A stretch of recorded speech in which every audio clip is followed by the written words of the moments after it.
Several girls' high school volleyball teams in California have chosen to forfeit instead of competing against a transgender player.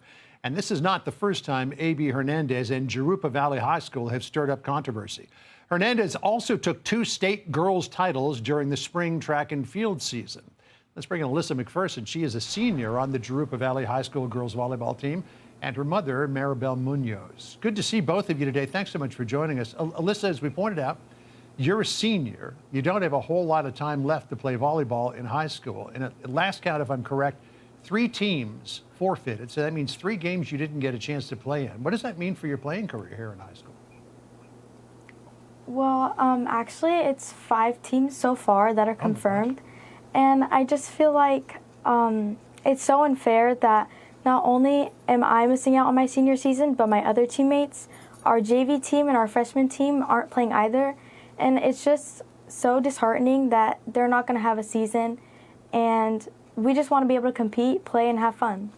So, Maribel, what's your position on the school administration standing behind this biological male playing in girls' sports while, meantime, the team is missing all of these opportunities? Well, I've complained multiple times to the administration, and they just disregard our feelings, our position, really. I think they just focus more on one particular student versus the many, and that's why we're here. We want the awareness of my daughter and the multiple other girls that are missing out on this opportunity. Right. Alyssa, is this just, is this a safety issue for you, or is it just a fairness issue? Because we all know what happened to that other unfortunate player who took a spike in the head and got a traumatic brain injury. To me, I feel like this is just a fairness issue. I just want to be able to compete and play and have fun in my last year. And I feel like I got robbed of that. I've been looking forward to it since my freshman year, and I don't have the opportunity to do that this year, and it's just so sad. So here's what the school district... Go ahead, Maribel. No, it's the safety come issue. She doesn't see it so far as that because she plays at a high competitive level as well. Right. She plays on a volleyball club team, so she's used to a higher caliber. So she doesn't see it in that safety in that aspect, but it's the unfairness and the injustice that we're being dealt with right now with the administration. Well, as we pointed out, A.B. Hernandez is a biological male, won a couple of state titles in track and field, then moved over to the volleyball team. But here's what A.B.'s mother said about all of this. Quote, "My baby is petite. What sets her apart is not her size or strength, but her skill and the way she plays the game. This is a child, and I can assure you that she sees your daughters as peers, as teammates, as friends, not through a lens of anything inappropriate. I know it may be hard to understand, but she is just another girl who wants to play. My child is so innocent she didn't even realize the forfeited games were because of her." Now, I looked, but I couldn't find any credible information as to whether or not A.B. Hernandez had been taking testosterone blockers and was receiving estrogen supplements. But to you, Alyssa, is A.B. a girl or a boy?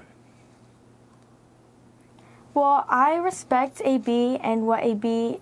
sees herself as, so I respect her as a girl, and I refer to her as a girl because I'm going to respect that. I support that, but at the end of the day, like, I just still want to have my season. That's my biggest issue here. Got it. It's about having her space. Yeah, and Maribel, you were meeting with the Title IX coordinator today. I don't know if that meeting has happened or not, but what either came of it or what are you hoping will come of it? Well, it's just going to be under investigation, and we should have a response within 10 business days. Of course, we know what the California state law has, and we do respect that. And I think that's why Governor Newsom really needs to step in and also advocate for my daughter and the other girls on our program. But as we saw, Gavin Newsom is making some concessions for track and field athletes, increasing the number of places on the podium and the number of entrants. But if schools are forfeiting basketball games, and as Alyssa points out, that number is now at 5, there's nothing much Newsom can do other than order these schools to play. And I don't think he's about to do that. Alyssa, Maribel, good to catch up with you. Thanks for joining us. Good luck with everything. Thank you. Thank you. Appreciate it. Hey, Sean Hannity here. Hey, click here to subscribe to Fox News YouTube page and catch our hottest interviews and most compelling analysis. You will not get it anywhere else.